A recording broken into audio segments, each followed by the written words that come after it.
Hello, my name is John Cassie Rice. I am a pleasure to be your host for this podcast. And I'm excited this week because I had David Shephard with me. Hi, David. Hi, John. How are you? Yeah, excellent. Thank you. Now, one of the things I was reading a bit about your background, and I come across something that I must admit made me laugh a little bit. And it was out of pure joy. Because one of the things is when I was younger, I won a national competition to be the UK Elvis impersonator. Really? Oh, yeah. Wow. I had hair at that point. Right. And I was reading on your website that you're a guitar player and an Elvis fan. Is that right? Yeah, absolutely. No, I used to be an Elvis impersonator as well. Ah, fabulous. I had my own band called Shaking Dave Shephard and the Bobcats. I love it. We used to win talent competitions and all that kind of thing. I think the biggest gig we ever did was in Manchester. We had about 1,000 people there. So. Wow. Oh, that's excellent. Yeah. Well, my biggest claim to fame, which is nobody knows about, whenever I mention it, they go, who? But you might know it. I once supported Scotty Moore in Playing Live.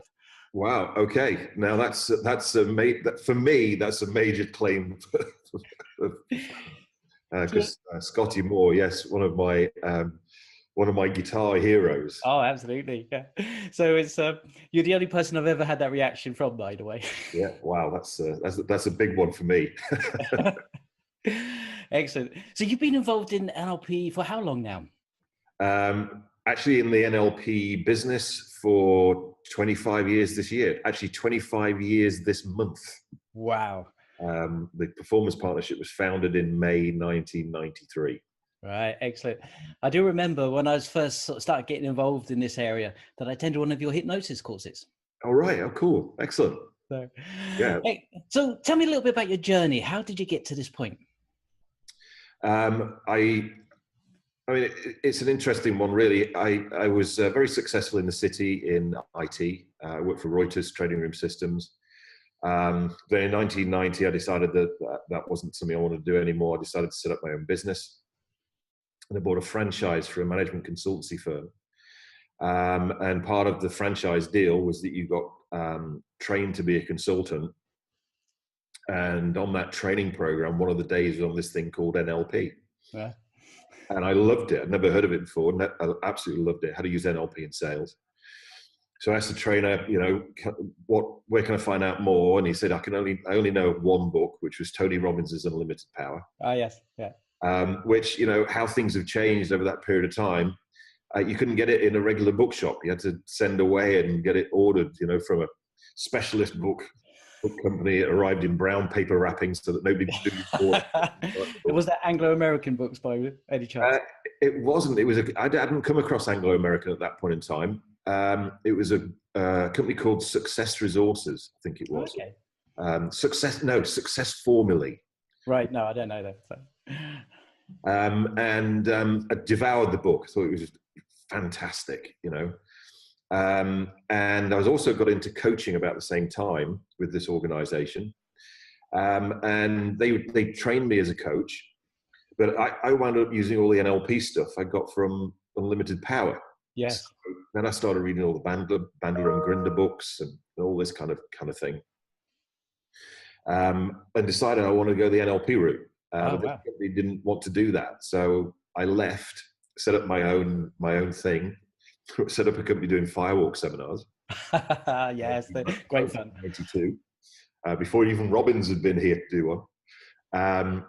Believed my path, if you like, was to do stuff around NLP for salespeople. Decided in 1993 to get formally trained. And so went over to the US to do practitioner training with Tad James. Okay, yep. And to learn how to do NLP in selling. And boy, what an experience I had that week. I did learn how to use NLP in sales, but also I got rid of my phobia of bees and wasps. I got rid of my dyslexia. I got rid of all the negative emotions around two really significant emotional events. One, my dad dying, and my marriage ended in divorce. Improved my eyesight with hypnosis, and got rid of my learning difficulties in the space of 7 days. And I was like, wow, Yes. This is what I want to do. And that's the experience a lot of people have, isn't it? They come for a certain thing and Yeah. come away with so much more. Yeah. Yeah. So I went, everybody on the planet should learn this stuff. Yes. And it should be taught. You should be taught this in school. And so, I phoned a friend of mine up in May 1993, which is when I was doing the practitioner training, and said, right, I want to run an NLP training company, set up a business. And Yeah. when I came back, landed back in the UK, the Performance Partnership Limited was there, ready to go. And the rest is history, as they say. Excellent. You just took action. Yeah. Yeah. I needed to then do master practitioner. I needed to do trainers training. I needed to coach. I needed to do, and I got no clue how I was going to do it. No. I really had no clue. I was going to fund it all financially, and because it all meant me going out to the US.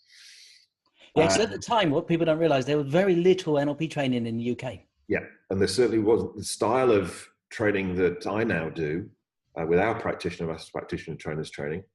It just wasn't available in the UK. No. And that I went to Tad and said, right, how do I bring what you're doing in the US to the UK? Because everybody did 20-day programs, and we launched then a 7-day program with pre-study for the first time outside of the US. Right. Which has now been copied, obviously, by a lot of people, but yes, we did it first. Yes. Now, I think there's room for all types of different styles. Absolutely. But I also think there's a lot of things that are taught in longer courses that actually you could just read. You get better process from other mediums. Yeah, I mean, the thing that we realized was that, and it's even more so today than it was then, is that you don't need to be in the classroom exclusively to learn content. No. So what we did was people got all of the content, all of the theories, etc., before they came to the training. So in 7 days, all you're doing is practice and being coached. Yes. Which makes it a lot easier for people to be able to fit into their life. Definitely, yes. 7 days compared to 20 days. Did you discover that some people got the materials beforehand and did nothing with them? Yeah. It's amazing, isn't it? They invest all this time, money, and effort, and then don't actually do the pre-work. And if they don't do the pre-work, there's just no way you can do the 7 days. No. So it's important. Yeah, you can't. You just wouldn't be able to. You wouldn't make it past the first day. So they have to complete a written test. Yes. Which they hand in on the first day, and if they haven't got that, we know they haven't done it, and we say, right, yeah, good idea. Get out, come back and do the next one when you're serious, kind of thing. Now, with your wealth of experience, what would you say would be a personal insight you've taken from NLP? Biggest one for me, I think, would be it doesn't matter where you've been. It doesn't matter where you are right now. The only thing that matters is where do you want to be. Yes.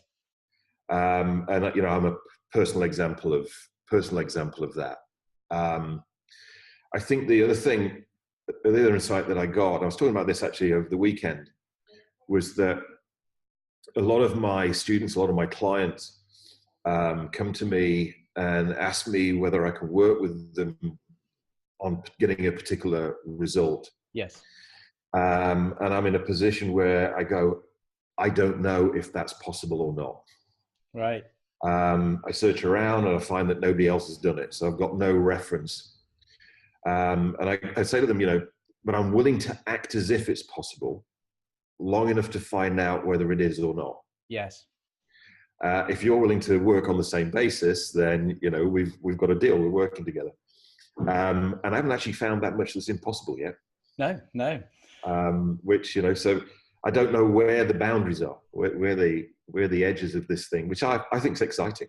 Oh, definitely. And I think it's something we have in us as human beings. That's this incredible process, which I suppose in NLP we call it conscious and unconscious mind. Yeah. And the conscious mind, as wonderful as it is, will put up rules, stop us from doing something. Yeah. Whereas you allow the unconscious mind a chance. Yeah. It's amazing what comes up. Yeah, absolutely. And, and as I say, what it's actually capable of. When you know how to have the conscious mind and the unconscious mind work together as they were kind of like originally intended. Yes. And it's almost each of the different levels of NLP training is like getting to know yourself in a different way, at a different level of mind. Yeah, absolutely. You know, I went through major personal transformation, as I said, on my practitioner, even more on master practitioner. Then I did my trainer's training, thinking that I'd done my personal transformation, and now I was learning how to enable other people to have that experience. Yes. I transformed more on trainer's training than I did on practitioner and master practitioner put together. I would agree with that. I just don't know when it happened. No. I mean, for me, the trainer was a really difficult course for me to do. And I almost broke down at one point. Right. And it's almost, you have to kind of sort of break down sometimes to sort of rebuild. Yeah, I mean, a good trainer's training will push you right to your very edge, to your very limit. Yes. And the one that I did certainly did, and the one that I run now certainly does. But you know, being out there on the road as an NLP trainer, as a professional speaker, does push you to your limit. Yes. So you better it's better if you get pushed through that on the trainer's training rather than in the outside world. Yeah, you don't want to go through that in front of a live group, really, do you? No. Not a good idea. So you're one of the few NLP master trainers. Yes. Now, I say that there's lots of people who call themselves master trainers. Yep. And without having gone through any process at all, they just come up with a label. But I know you're somebody who's gone through a genuine master trainer process. Yes, absolutely. What did that do for you? Because I think it's more than just being able to run NLP trainers. It is. It's you know, we run a master trainer program, and you know, a big reason why a lot of people go on and do master trainer program is because they believe that as soon as they've got this title, master trainer, they'll immediately get more people on their trainings. No, you don't. No. You can add trainers training to your business portfolio, which of course you can. Yes. And you know, master trainer program is hard work. It is, yes. You know, I completed mine in I think it was 1996 or 1997. I was certified as a master trainer by Tad James, and also John Overdorf and Julie Silverthorne. Okay, excellent. Who were working with Tad at that point in time. And to be honest, it came as a complete surprise. I didn't know I was going to be certified. Oh, okay. You know, I was there coaching on trainers training. I was presenting and training on trainers training. And they said, you know, would you like to come out for dinner with us one night? And I'm like, whoa, I'm honored to be going out with the master trainers. Yeah. And then partway through the night, they gave me this parcel, which I unwrapped, and it was my master trainer certificate. I was like, whoa, I wasn't expecting to get it. Wow. But I think the thing really from an NLP point of view is the master trainer program. You know, trainers training to a certain extent lifts the veil as to what's going on practitioner and master practitioner. Master trainer lifts the veil even more. Yes. So, you know, from an NLP point of view, you've gone meta to meta. You're really above the whole thing, and seeing how the whole thing really works. So that you can also, you know, you can teach trainers training, but also it puts you in a position where you can really start to create a lot of new stuff, a lot of new patterns from a modeling point of view, which is again exciting. Yes, I found for myself I had an identity shift of how I saw myself.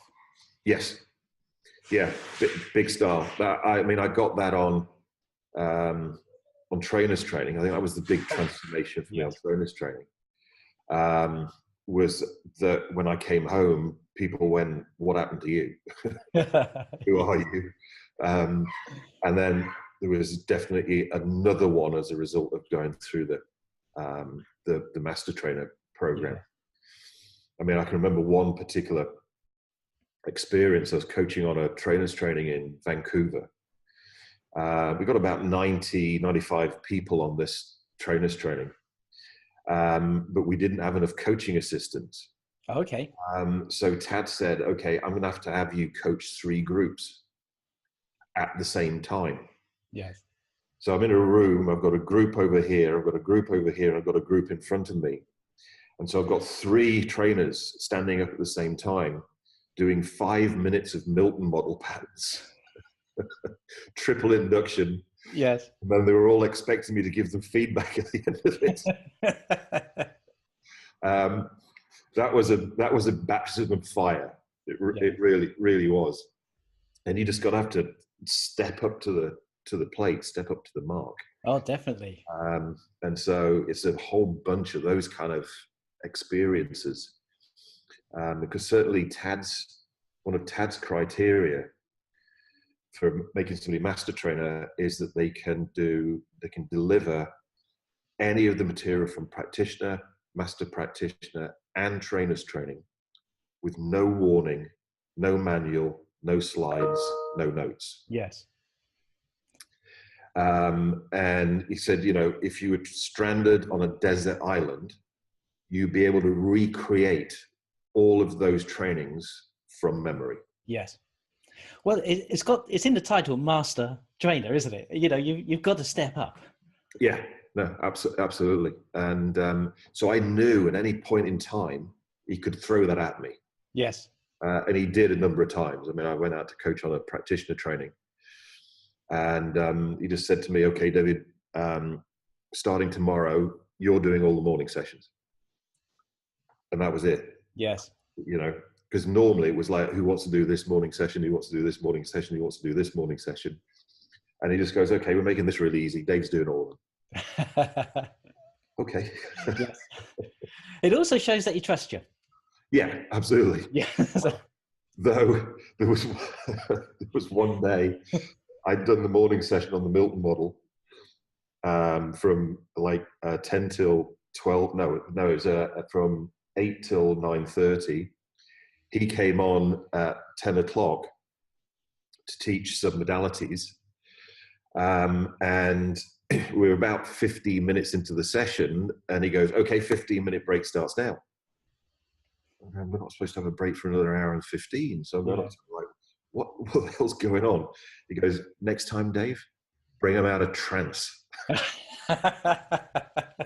He's doing submodalities, which of course requires people to be uptime and really fast, and they're like, yeah, I still think people really underestimate the Milton model. Yeah. Yeah. So we touched on the early days of NLP, where it's very hard to get any NLP training. It's almost like a rumor going around. Yeah. And since then, it's especially in the UK and around the world, but I think in the UK, it's really taken hold and caught people's imagination. Yes. And it's moved from the fringes to mainstream. Yeah. So where is it now? In your opinion, where is NLP now? I think one thing that I've seen happen is that people have taken stuff from NLP, put it into other things, whether it be communications trainings, presentation skills trainings, etc., etc., and not said where they got it from. Yes, I would agree that. Which for me goes against my values. Yes. I credit where I've got stuff from. Definitely. What field it's from, if it's NLP, it's NLP. And I tell people that. If it's from a Hawaiian Huna, I tell people this is from a Hawaiian Huna. Yes. If I've got something from somebody else, I always credit them for it. I say, this is mine. I got this from so-and-so. And at the moment, and over the last couple of years, there's a lot of the opposite of that going on.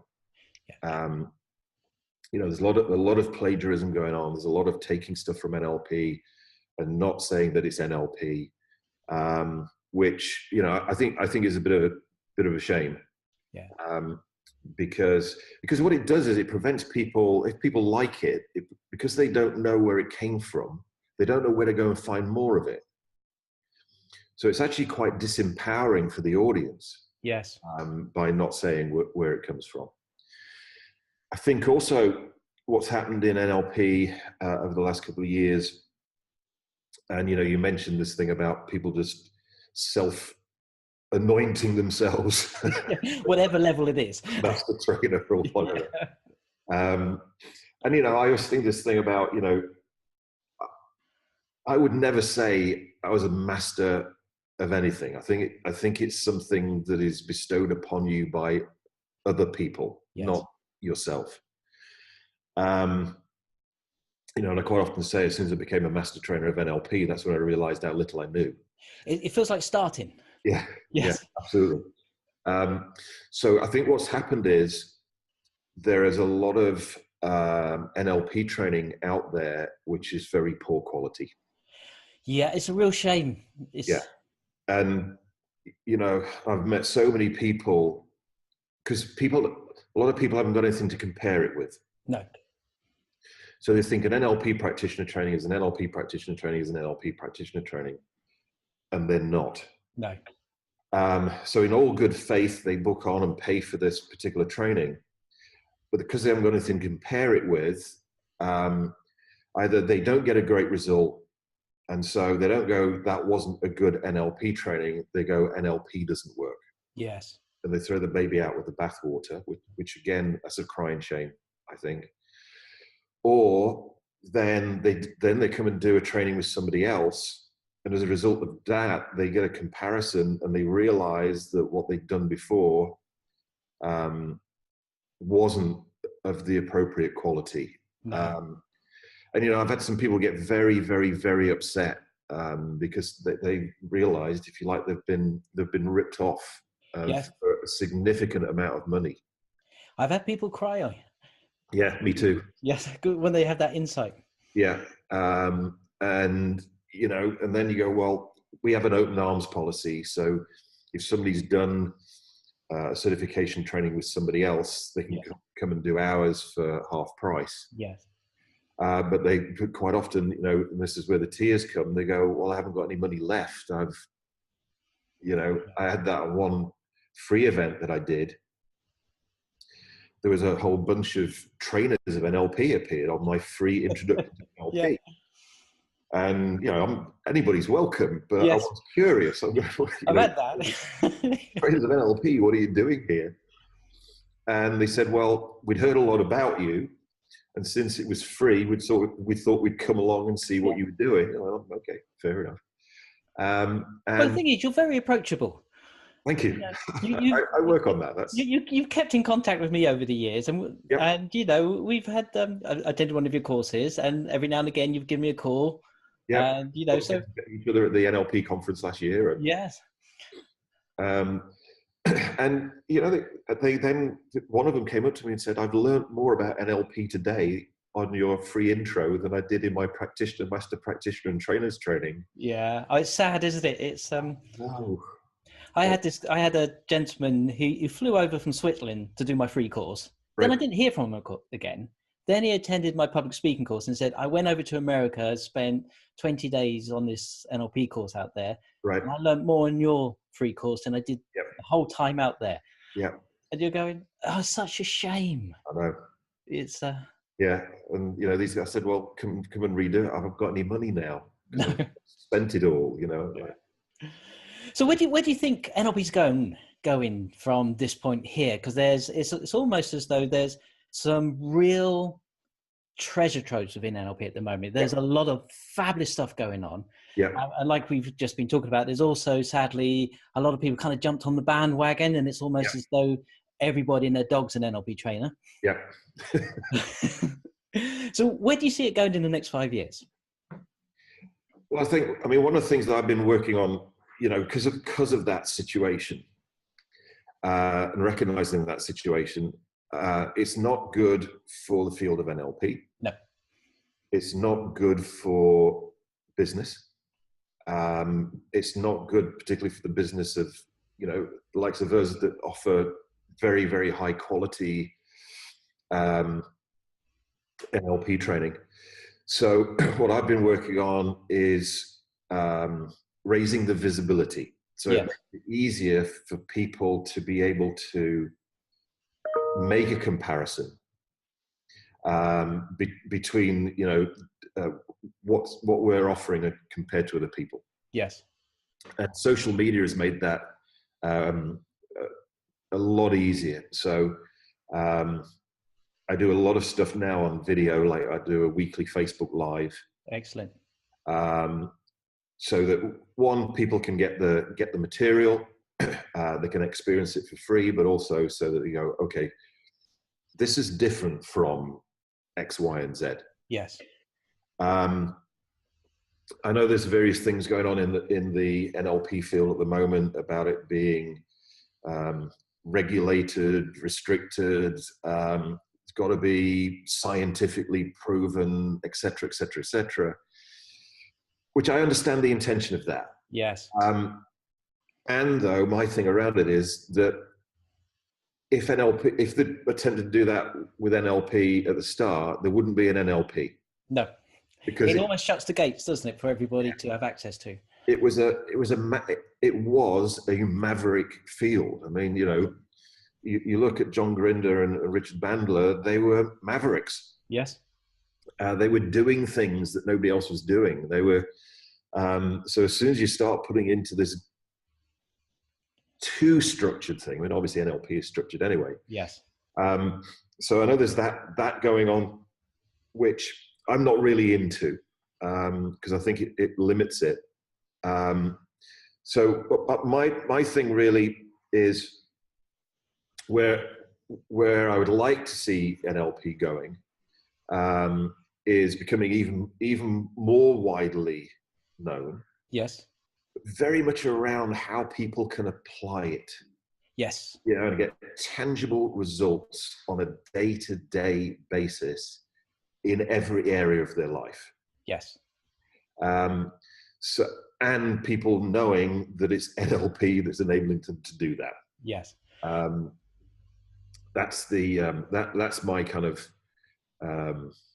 that's where I'd like it to go in 5 years, and it does need a little bit of redirecting, as we said, from where it is at the moment. It is, and I see that in the field. I just see right from the extremes where people have gone so scientific, so rigid with it. Yeah. It becomes like they're being lectured at constantly. Yeah. Then you've got the other end where you've got just people saying, it's your unconscious. Yes. And you go, okay, tell me a bit more about that. And they go, no, it's all mysterious. You go, yeah. No, it's not that mysterious. No. And I do think we want to keep that energy there, that vibrant energy, that bit of a rebellion there, and at the same time, apply it to everyday life. Yeah. Yeah. That's take it out of the classroom and put it into life, and just have people realize what's possible. Yes. Which I think is to do a little bit like the app you've just launched. So tell us about the app, because that's about application, that's about connecting and having it with you. Yeah. So I was a very early adopter of creating audio and video products. Yes. You know, it's required for our style of training because people needed to study before they got into the training room. And it also gave me an excuse for building my own recording studio. Always a good reason. And every recording studio has got to have a guitar, which gives me an excuse for buying more guitars. So we brought these. We had a whole, you know, life's work really since I got into NLP in CDs and DVDs. Obviously, the world of product delivery has changed. Yes. People didn't have CD players or DVD players. So we had a while whilst we had those downloads. And then somebody came up to me on a training and said, have you thought about putting everything in an app? And I said, I hadn't, to be honest with you. And a week later, this guy, his name's Magic. What a fantastic. Yeah. Yeah, that's how I'd like to be introduced from now on. A week later, he gives me a link for an app and download it on my phone, and it's got one of my products, Change Your Mind, Change Your Future, inside the app. Excellent. On the phone with all the CDs, all the tracks, the manual, the works. I'm like, whoa, I love it. So I conceived of this app with all of my products in it. So it's got literally hundreds of hours of audio, video, all this kind of stuff in the app with all the manuals. And it took a year to get it together and make it work properly. And then I was thinking about how am I going to launch it. And I didn't know whether it was a stroke of genius or I'd gone completely mad. Yes. But I decided to build it like the Netflix of NLP and personal development. Well, it makes sense. So you get to use it for a month for free. Yes. And then it's $6.99 a month after that. This is stuff that you'd have previously paid thousands of pounds for. Yes. And then there's new material comes out every month. Right. Excellent. So I do a NLP book review. I read a book and then extract the values, the beliefs and strategies from the author, and then do a video on that. There's a live from David's house where I have a model of excellence come along, and I do an NLP modeling interview with them so we can find out, how they do what they do. Yes. That's the other thing. I don't think there's enough modeling going on in NLP. No. I think that is, that's a whole topic of a new, but I also think there's a lot of people who don't understand modeling. They think it's copying. Yes, it is. It's so much deeper than that. Absolutely. It's a lot deeper. Yeah. So if somebody was interested in finding out more about your courses, about the app, where would you send them? Where do they need to go? Find out more about my courses, then go to the website performancepartnership.com. Mm-hmm. And that's got all the courses on there, right from practitioner, master practitioner, trainers training, weekend courses, that kind of stuff. And for the app, they can get the app by going to davidshepard.com. The Shepherd is SHEPHARD, so it's an unusual spelling, davidshepard.com. You just subscribe on there. As I say, you get it for a month for free. You can cancel whenever you want. You'll get an email with your login details and the links to download it, and you're good to go. Excellent. So it's exciting because my purpose in life is to change the thinking of the world, and so the app really is my platform for doing that because it's available internationally. Yes. And I put it at a price point where, I'm not saying that everybody can afford $6.99 a month because that would just not be true. But it's certainly more accessible from a financial point of view than coming in and doing live training or anything like that. And the free month gives you an opportunity to test it out. Yeah, absolutely. Yeah. Yeah. And we'll put the links here on the pages so people can click on those. Yeah. Now, thank you ever so much for your time. It's a pleasure. And one of the things I think would be really good is that on the landing page that we have this, if we have a photo of your rockabilly band. Oh, I'll have to see if I've got any photographs. And I'll find one as well from we'll stick those on there so people can see us doing the Elvis thing. Okay, I did actually find, because I was with my mum yesterday and I was looking through some old photographs. I did actually find a photograph of me. I'm not actually performing, but it's a photograph of me as one of my publicity shots. Excellent. From that era, so I think we're going to have to show them. Well, okay, yeah, all right. I'll have to do a little bit of work on my timeline, I think, to. It's cathartic. I'll have to go see if there's if timeline therapy actually removes the negative emotion of embarrassment as well as anger. Or we could just introduce the Elvis Presley technique into. Absolutely. I think it's a sure thing. Well, there's the Walt Disney technique, so there's an Elvis Presley technique. Why not? Thanks ever so much for your time. I know you're a busy man. Do keep in touch, and I look forward to catching up with you soon. Okay, thanks, John. Thanks, David. See you.